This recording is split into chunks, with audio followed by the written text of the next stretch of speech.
Want to bet? You can do it at Sports Interaction, Canada's sportsbook. The World Series may be over, but we still have a lot of football and hockey to talk about and bet on. Bet pre-game, live in play, or on one of our many prop bets. Made for Canadians by Canadians, Sports Interaction makes it easy to deposit, play, and cash out. Join now and see all sports betting has to offer. Head to sportsinteraction.com/SDPN. That's sportsinteraction.com/SDPN. Ontario only, 19 and over. Please play responsibly. Okay, what about which of these three teams are you most impressed by? That doesn't mean that we can't be impressed by teams like Winnipeg, who currently are atop their division. But I'd like to know, between New Jersey, Detroit, and the Islanders, which of these three teams are you most impressed by? I'm going to go New Jersey. And, the regular listeners of the pod will know that I was a little higher on the Devils entering the season maybe than some, but I didn't see them getting off to this kind of start. I sort of figured if they got off to this sort of start, it would be because they were getting out of this world goaltending, and they really haven't been. The goaltending's been better than last year, but that hasn't fueled the success, I would say, when you look at team save percentage. And so, now they're dealing with an injury to Mackenzie Blackwood to his knee. The good news there is it could have been worse, or it was feared to be worse initially, and will only keep him out. I think it's 3 to 6 weeks, the timeline the team's announced. So, I'd say all three teams deserve kind of a hat tip or a, great start. But I think New Jersey's is probably the most sustainable, I would say, in my view. And I could really see them being a playoff team. And that says something right there. If you remember the way the East went last year, there was like 20 points between Washington, which was the last playoff qualifier, and the next best team. So there was a huge amount of ground to cover for teams that missed the playoffs last year. And I just think the Devils look like they have the mix to do it. If memory serves, that team that was how many points behind Washington was the Islanders. And a big reason why was because of that, of the first few games of the year where they had to play on the road. Since then, 7 wins in their last 10, second place in the Metropolitan Division. I also threw in Detroit there because that's a team that's been fighting to try to get into the playoffs. They're now second in the Atlantic Division. It's no shade on those two teams either. They're doing really well to start. Yeah, great start. I just think with a team like Detroit that I don't think they're going to be able to hold it there. The Islanders could make the playoffs. I mean, that obviously last year looks like more of an aberration than anything. They'd been to the previous 2 Eastern Conference finals before last year, had a lot of reasons why last season might have went off the rails for them with their building opening late and COVID stuff early on. And, lots of things didn't go their way. So I could see them bouncing back. But I think the Devils are the most positive surprise in the league for me. I mean, look, you could even include a team like Seattle, which is, punching above its weight. And I didn't see anybody predicting that after their first season for the Kraken. Second place in the Pacific Division as of this recording are the Seattle Kraken.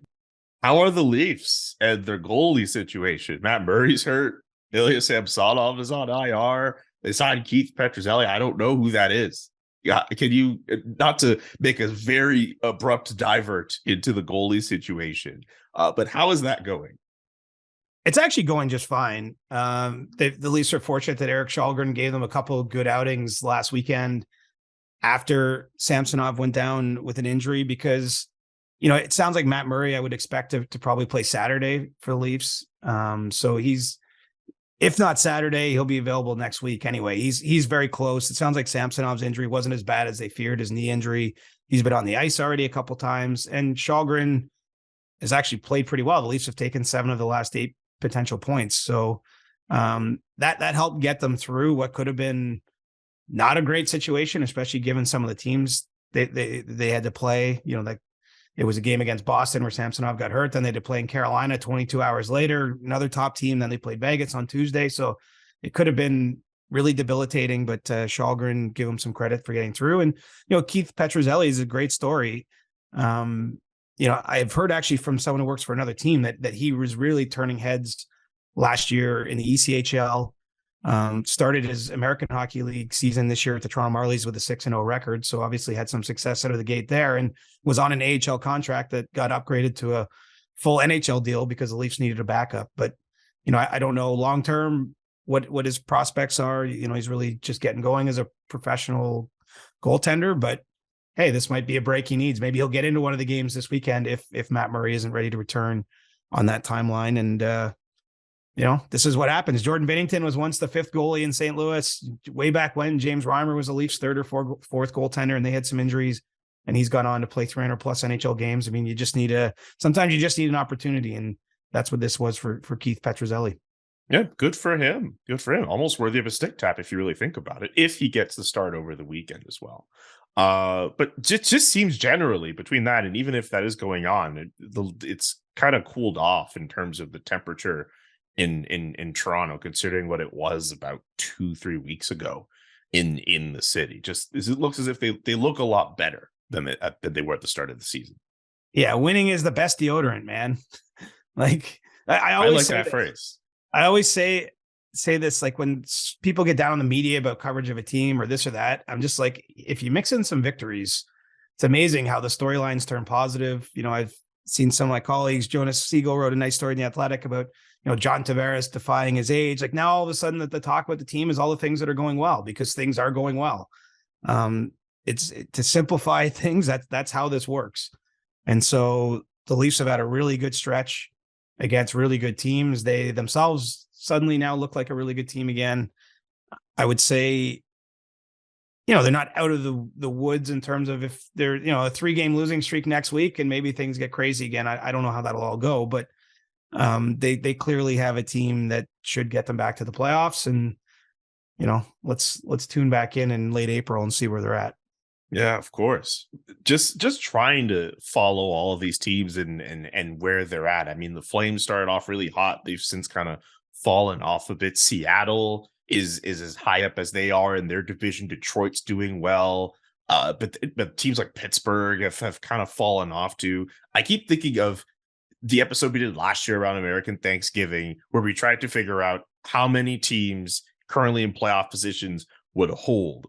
If the standings look anything like that when it comes time for American Thanksgiving, and we decide to do that exercise again, how the hell are we going to go through that? Or how the hell are you going to be like, oh man, is Detroit going to be there? If Buffalo kind of plays a little better and they end up back in a playoff position, like that's going to be a very fun edition of that exercise if we do it.